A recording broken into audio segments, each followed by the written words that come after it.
I'm a citizen of the world. That's certainly because of my own biography. I fled from Breslau during the bombardment. I grew up in a small town, and libraries were how I got to know the world. I visited North Africa as a schoolboy. I was 17 or 18, and we drove a Volkswagen van through all the North African countries. I was always drawn to foreign countries because I had this curiosity about how other people live, think, and work. And it was always worth it. Yes, I'm a citizen of the world. This is the story of a farewell, the story of the final year in the career of Klaus-Dieter Lehmann.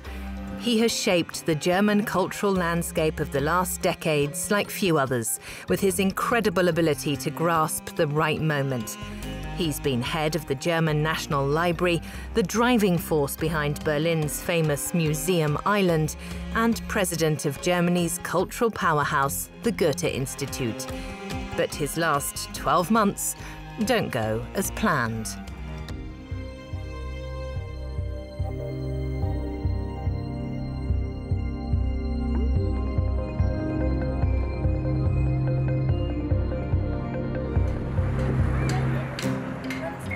A final official trip to the African continent.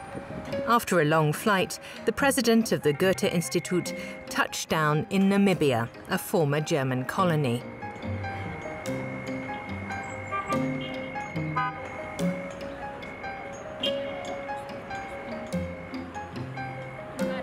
History is everywhere in the capital Windhoek.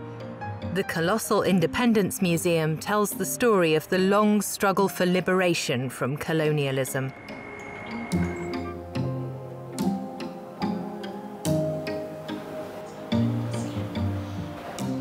The most recent chapter of that story is all about restitution, bringing Namibia's cultural artifacts back to the country.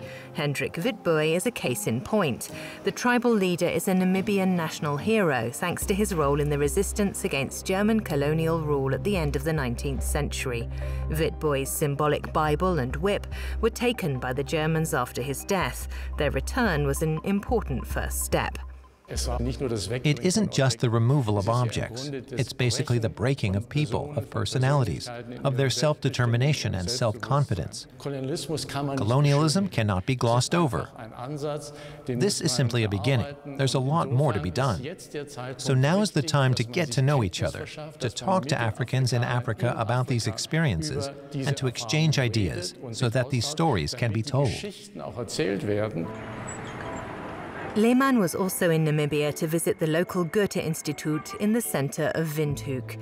It's one of 157 across the world. Germany's national cultural institution is active in nearly 100 countries, with more than 3,500 employees. Its mission is to promote the German language and strengthen cultural collaboration. The team here had spent weeks preparing a major conference. The topic, what should a post-colonial museum look like? The conference venue was in Katutura, a former apartheid-era township on the outskirts of Windhoek. The conference was part of a long-term project that brings together museum experts and creative minds from across Africa.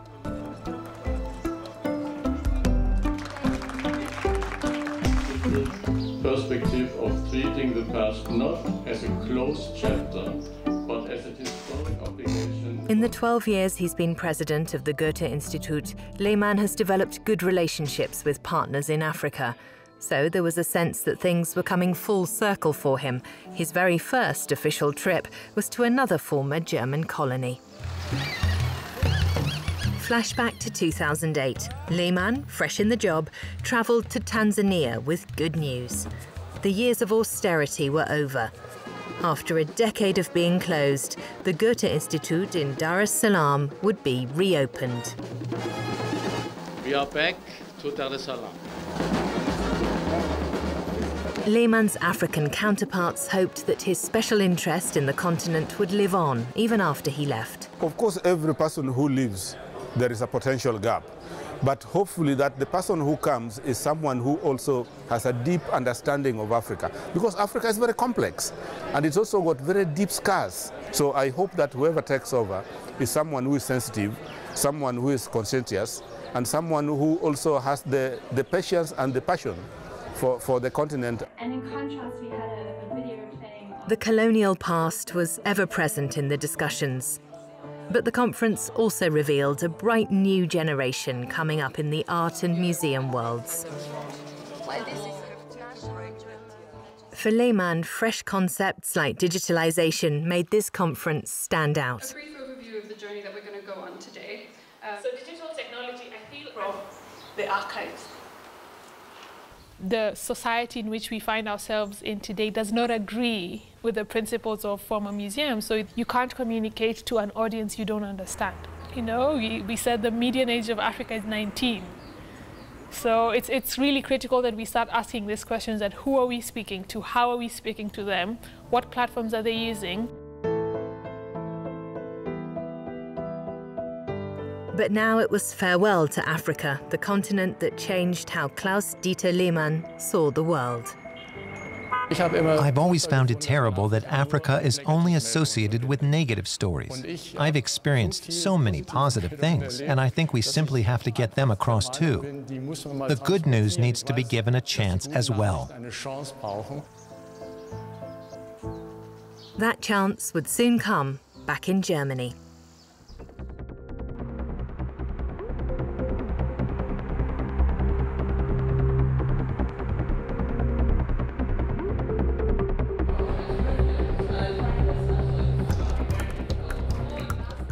A few weeks later, the Goethe-Institut head appeared at the Frankfurt Book Fair, the world's biggest media trade fair where the book and media industry come together to network, negotiate, celebrate and debate. Was the perfect stage for Lehmann to talk about his experiences in Windhoek. The fair was expecting 300,000 visitors. The Frankfurt Book Fair stands for freedom of expression and diversity of opinion, so it's locked in on my calendar. I build everything around the book fair dates. For me, it's both a duty and a pleasure. The book fair also meant returning to the roots of Lehmann's career. Half a century ago, he studied physics and mathematics in this part of Western Germany, before making the decision to devote himself to library science. It was 1968 and Frankfurt was a booming metropolis. Consumption and growth were being celebrated in the new shopping streets, as well as at the stock exchange.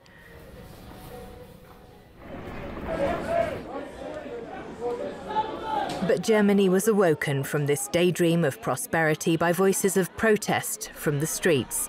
Students were rebelling against an outdated system, war and capitalism. The protesters sought intellectual support from the neo-Marxist thinkers of the so-called Frankfurt School. They, however, rejected violent social revolution. Lehmann was no revolutionary either, and the street was not his arena. But he did want to bring about change. His chance came in the form of the Frankfurt City and University Library. When I was 33, I had the privilege of becoming director of the library there.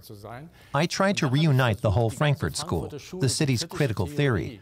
So I brought together the literary estates and archives of Leo Löwenthal, Herbert Marcuse, Max Horkheimer, and Theodor Adorno to make the library in Frankfurt a center of philosophy.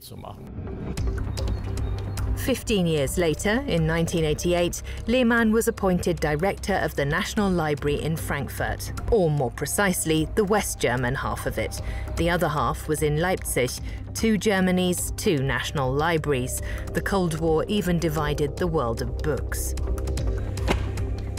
When I became general director of the National Library in Frankfurt in '88, I made my first trip to Leipzig.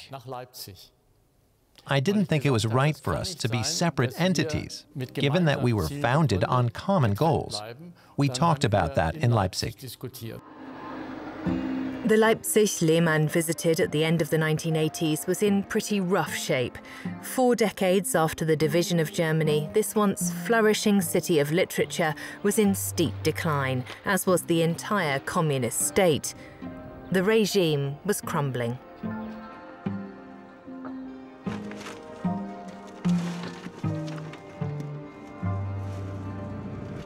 He went there to visit the so-called Memory of the Nation.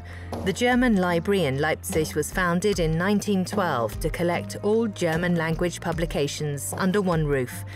In 1949, it became the central library of the workers' state. Meanwhile, a Western counterpart was set up in Frankfurt with the same goals. Then, in the autumn of 1989, everything changed. First in Leipzig, then in Berlin, and across the whole of East Germany. Hundreds of thousands took to the streets in a peaceful revolution, flanked by writers like Stefan Heim.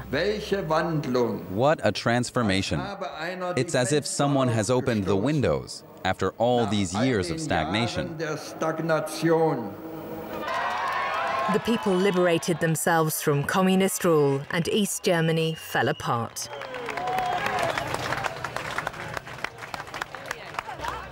Lehmann's informal talks with librarians in Leipzig suddenly became a political mission to reunify the institution. What would become of the German library in Leipzig?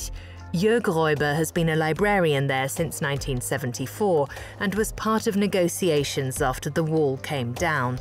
He was among those who feared that East Germany would end up on the losing side of reunification.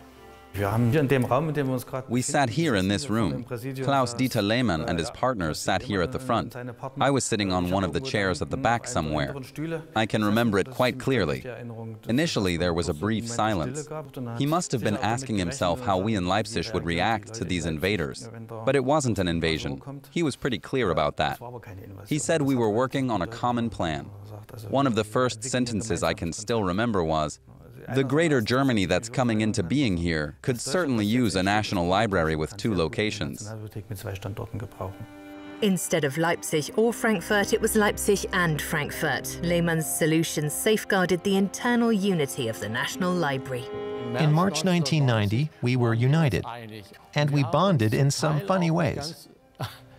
For example, we met halfway between Leipzig and Frankfurt in the city of Erfurt, and we formed a joint soccer team. We put on a review show. In other words, we got to see the real people behind their organizational roles. That's how we built up a rapport. In August 1990, the 2 German states signed the Unification Treaty in Berlin's Crown Prince's Palace, and the status of the new National Library was made official, including its 2 locations. That's when the real work began. He always looked to the future and pulled us all along with him. And he had to tackle some difficult problems. For example, marshalling the Stasi investigation and the staff cuts. It wasn't necessarily easy. He did it with the kind of rigor you need in a leader for something like that.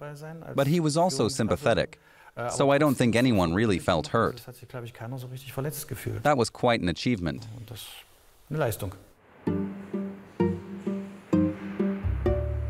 Portraits of Leipzig's library directors since 1912, lords of the books, immortalized in oil paint. On the wall opposite, Klaus-Dieter Lehmann in black and white. The portrait was made by his friend, superstar photographer Helmut Newton. It not only marked the beginning of a new era, but was also open to interpretation. So, first of all, it's very down to earth. Second, the image suggests that he is striving upwards, something like a tree of man figure. How he's perceived also plays an important role for him, that's clear. And you can also see that he has a sense of how an image functions and how to come across well in a new ecological age.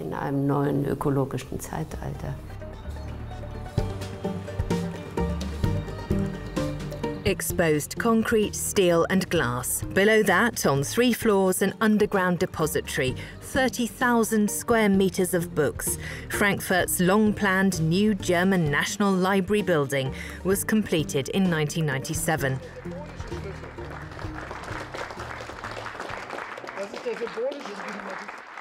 The Chancellor himself attended the inauguration. Helmut Kohl was an avid bookworm. After the ceremony, he wanted to see the books, so we went into the underground stacks, and we barely made it out again because Kohl was so fascinated walking along the shelves. They were like a chronicle of history, because everything was chronologically arranged. He kept pulling out different books. I said, "Mr. Chancellor, we should really get back to our guests." That didn't interest him at all. I think we were in the stacks for 3 hours. That was Kohl. He always had a lot of time for books and for the library.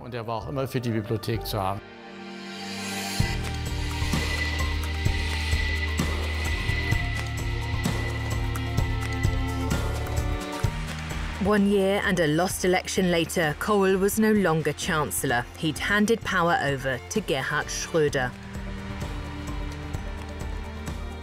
The seat of government and parliament moved from Bonn to Berlin.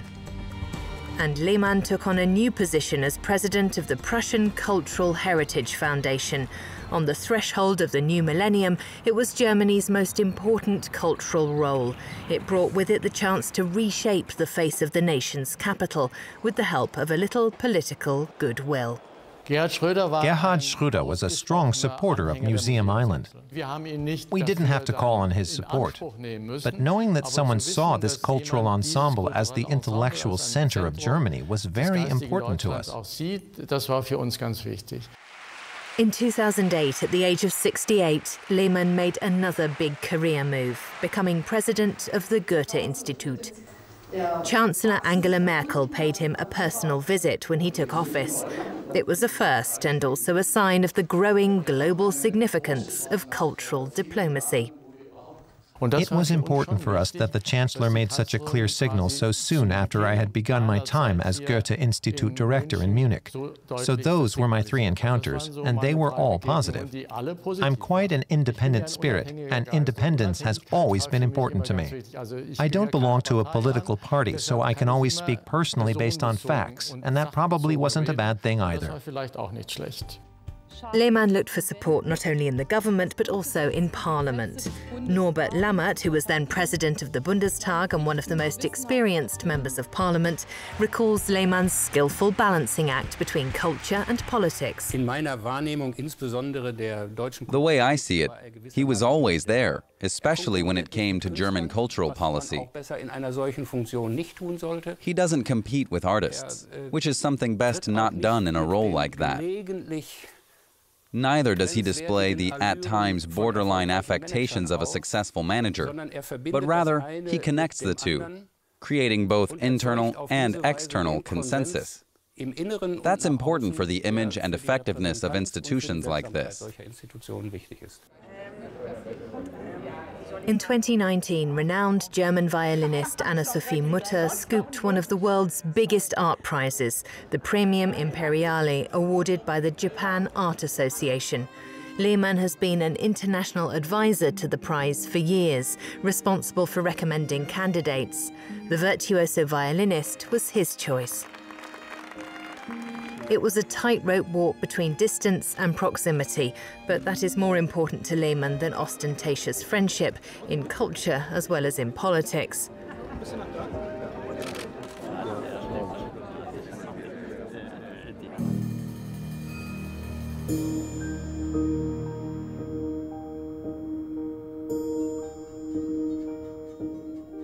The Meiji Kinenkan, a traditional site for formal celebrations set amongst the parks and palaces near the legendary Meiji Shrine in the heart of Tokyo, hosted the award ceremony. ドイツのクラウス・ディーター・レーマン国際顧問にお願いいたします。 Lehmann was quite at home in the highly formal setting.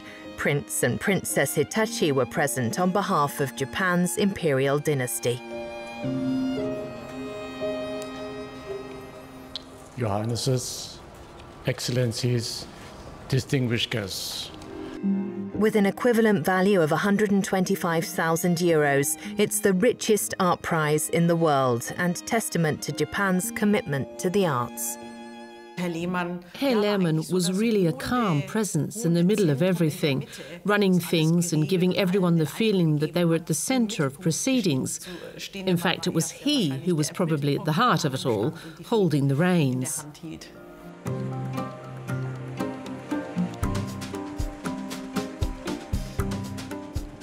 Winter in Germany and the everyday routine of the Goethe-Institut.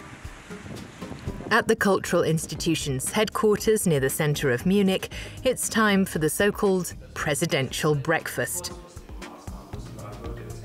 It's a way for Lehmann to ensure that internal exchanges can happen free from a strict top-down hierarchy. That's something that 50 years of leadership experience has taught him. I'm not the type to float above everyone giving orders. The presidential breakfast is a good example. It's once a month, and everyone can come, but they don't have to. There's a theme which can also be decided by those attending. We talk together about issues of language, culture, finance, or whatever. And we part with a feeling of togetherness. But it also means that I get a sense of what ideas there are in the organization and which of them we can make use of. 500 Goethe-Institut employees work in the building, an example of German post-war modernism. The architecture reflects the self-image of the institution, which was founded in 1951. Practicality, clear lines, transparency. It's all more than just a facade. I really value Lehmann. Above all, I appreciate his unequivocal belief in liberalism and the importance of civil society. His conviction that we as the Goethe-Institut play an important mediating role, and his courage to be quite public about his convictions.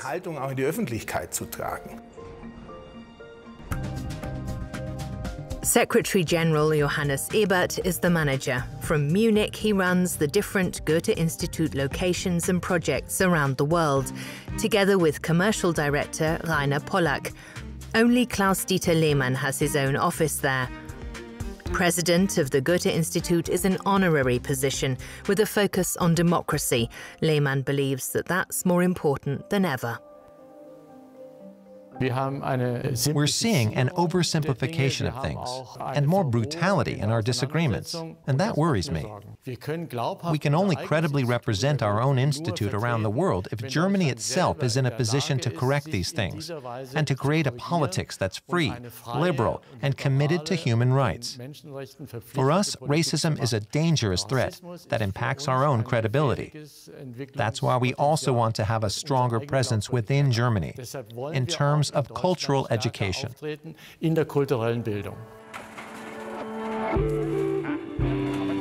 The Mahanakon Tower is the new landmark on Bangkok's skyline. You can get a great view of the city from the top. Lehmann turned 80 at the end of February 2020. A few days later, he was climbing up to Thailand's highest viewing platform. The booming Southeast Asian metropolis was 300 meters below him.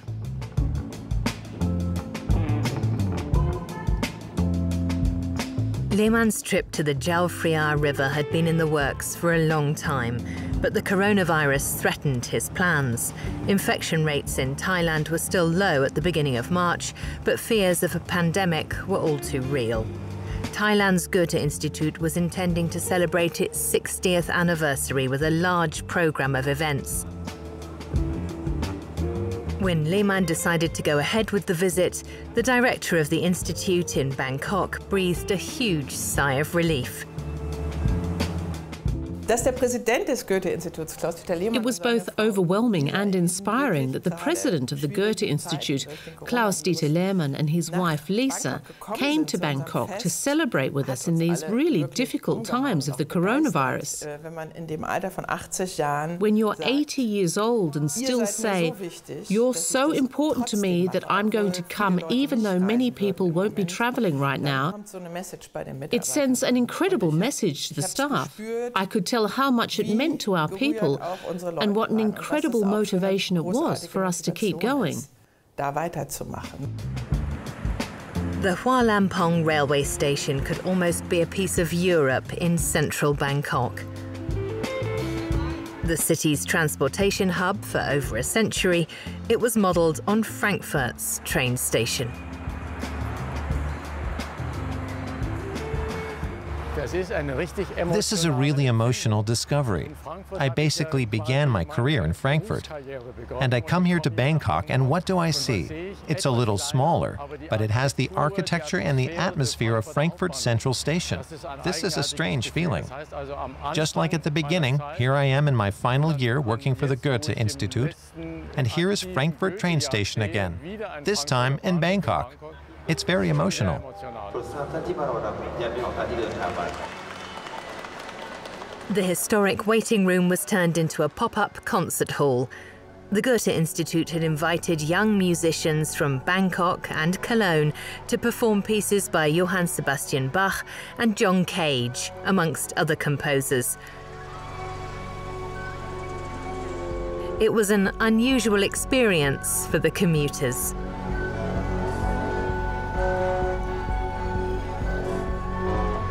Lehmann soaked up the atmosphere.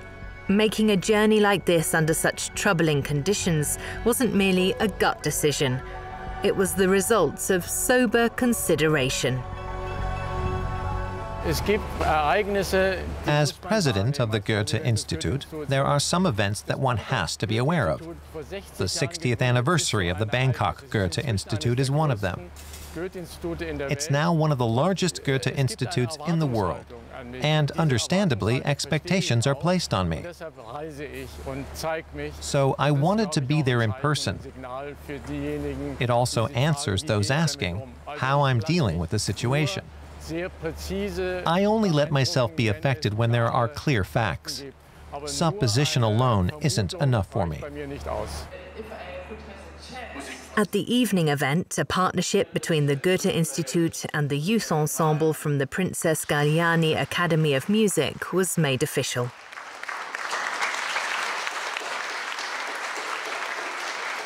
Because Beethoven's 250th anniversary was coming up, Bangkok's classical music lovers and their German guests got to hear the composer's 7th Symphony.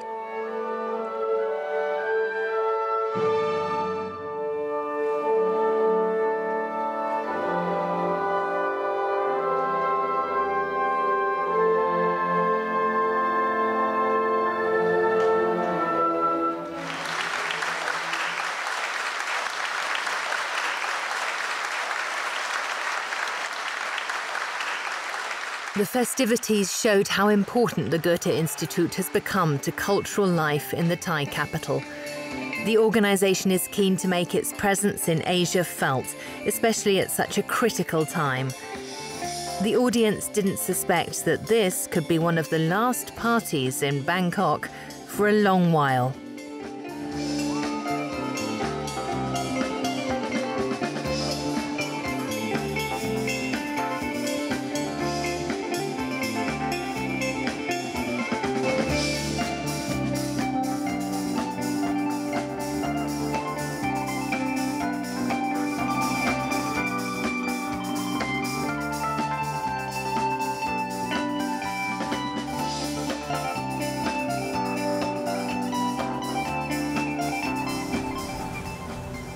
When Lehmann travels, his wife, Lisa, usually goes with him, unofficially and at the couple's own expense. She's his most important confidant, whether at home or abroad. I spend a lot of time with my husband. We get going at 7 in the morning. We have evenings together. Every evening we spend an hour having dinner. We talk about everything. He listens to me, and of course I hear about the fascinating things he's doing and everything going on in the background. The information goes both ways. It's absolutely equal.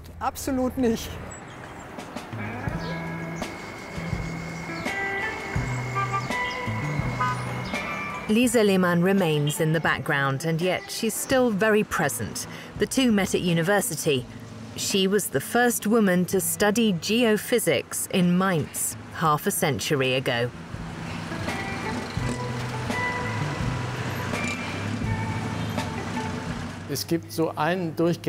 We have a consistent dynamic that I'm very satisfied and happy with. She's my wife. We have our golden wedding anniversary and everything else behind us. And this stability is really important to me. Otherwise, I couldn't do all the things I do. The two of us are like a small company. Less than 3 weeks later, as COVID-19 infections started to soar, Thailand declared a national state of emergency.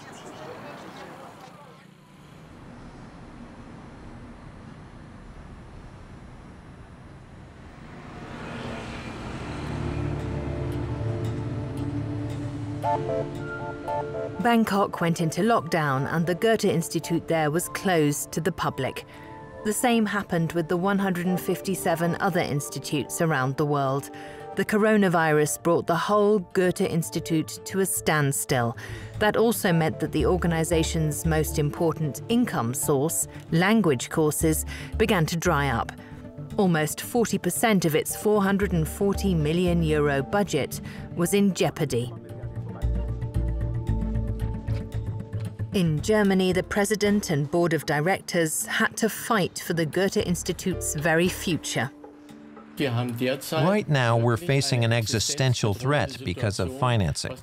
We're in constant talks with lawmakers and ministers and with the foreign ministry, and that's helping a lot. One positive thing in this crisis is that I am still here, that I'm still available this year, because I have a lot of connections and a lot of experience that I can put to use now. It would have been awful to have to watch all this unfold as a spectator. The government didn't want Germany's most important projection of soft power to go bankrupt and reacted quickly, allocating the Goethe-Institut up to €70 million in emergency aid, a sign of how much politicians valued the Institute's global cultural network and its outgoing president. It's symbolic that the end of the Lehmann era coincides with Germany's presidency of the Council of the European Union. He has shaped international cultural relations in Europe, either by building them up or by developing what had already existed. That will be the legacy of his era, and we're extremely grateful for that.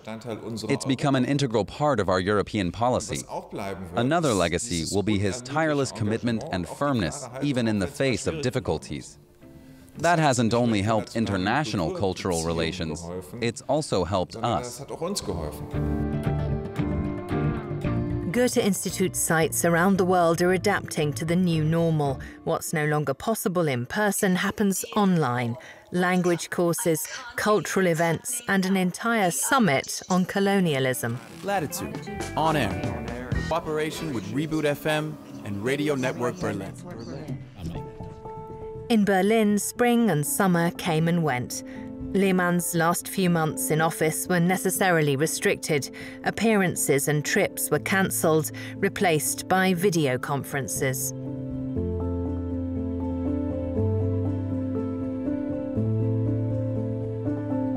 In late summer 2020, Lehmann returned to Berlin's Museum Island, which he'd played such a decisive role in shaping around the turn of the millennium. It brought old and new Berlin together as the capital became a truly global city. Since 2019, visitors have entered the hugely important museum complex through a new portal, the James Simon Gallery, a modernist building designed by renowned architect David Chipperfield. When Lehmann was president of the Prussian Cultural Heritage Foundation, it was a highly controversial project. Today, it's widely celebrated. The James Simon Gallery binds the buildings together, so to speak, and it's clearly accepted by Berliners. It's a welcoming place, one that you enjoy going to, one that creates connections. It's wonderful. The funny thing is that Berliners thought of this area as a kind of temple that should never be changed. That was nonsense, because Schinkel had already had a sixth building there. We just did what was already there in the 19th century, but using our own modern materials. Modern, but referencing the old buildings. The modern columns are an echo of 19th century designs by Prussian architects Karl Friedrich Schinkel and Friedrich August Stüler. Next door, in the Neues Museum, or New Museum, the old and new blend together without compromising the structure's recognizable form. The modern hall and staircase are a reminder of the task that confronted Lehmann at the end of the 1990s.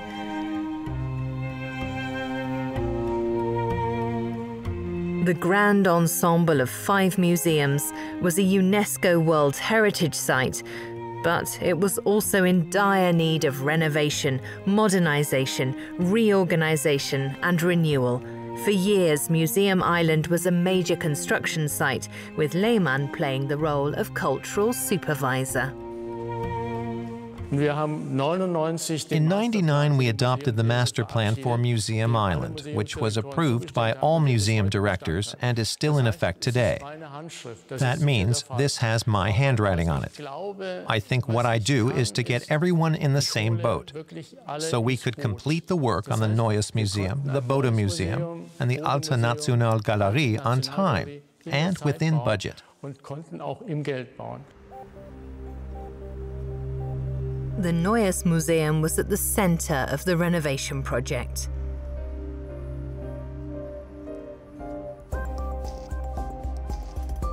Partially destroyed during the Second World War, it was painstakingly reconstructed by architect David Chipperfield.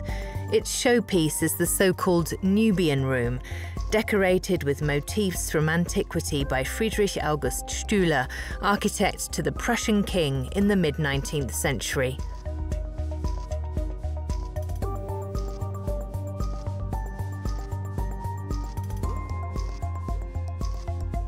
When Lehmann was trying to get someone to support his plans, he used to bring them here.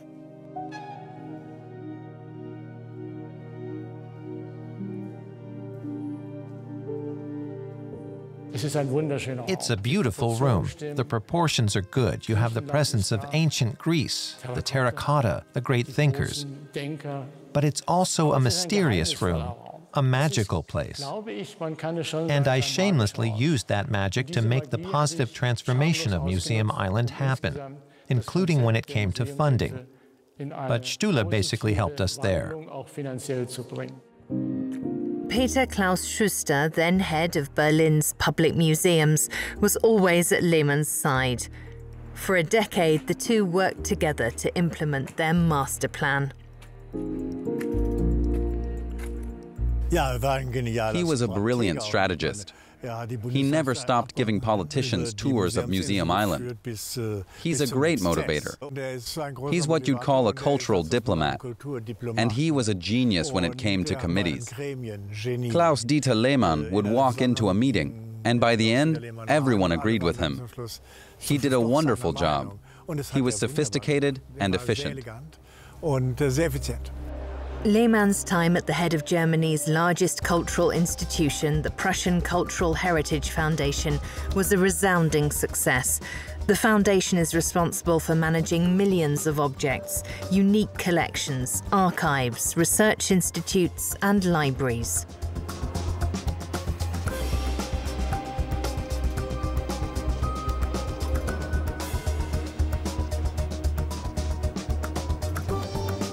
Its most famous artifact is a 3,000-year-old bust of the ancient Egyptian queen Nefertiti. Even now, more than a decade after he worked on Museum Island, Lehmann is still drawn to it. He calls it his concubine. So you come here from the Nubian room, full of the beauty of that big space. Then you come into a room that belongs only to Nefertiti, with that beautiful green color reminiscent of the Nile, and which is reflected in the headdress. On this island of world cultures, perhaps the site of his most significant professional accomplishments, Klaus-Dieter Lehmann is in his own world. Now the curtain is coming down on a career that, chapter by chapter, is closely linked to the history of post-war Germany. It wasn't just that he sensed what was the right thing at the right time. Time itself also sensed that he was the right person for the moment. For decades, Klaus-Dieter Lehmann was the right person, a man who crossed borders and was at home in the world of culture, be it in Germany or elsewhere. Others have now taken up his banner, for example with the Humboldt Forum, an international cultural centre and museum housed in the reconstructed Berlin Palace. So is this cultural diplomat the last of his kind? I wouldn't see myself as a dinosaur that's dying out. I hope this type of person doesn't die out. We'll always need people who want to connect. I think there will be more and more of this type of person who can motivate others and who has a sense of team spirit. I don't think I'll be the last of my kind, quite the opposite. And if I can be an example, then let it be that we can achieve a lot by interacting with others. Viel erreichen kann.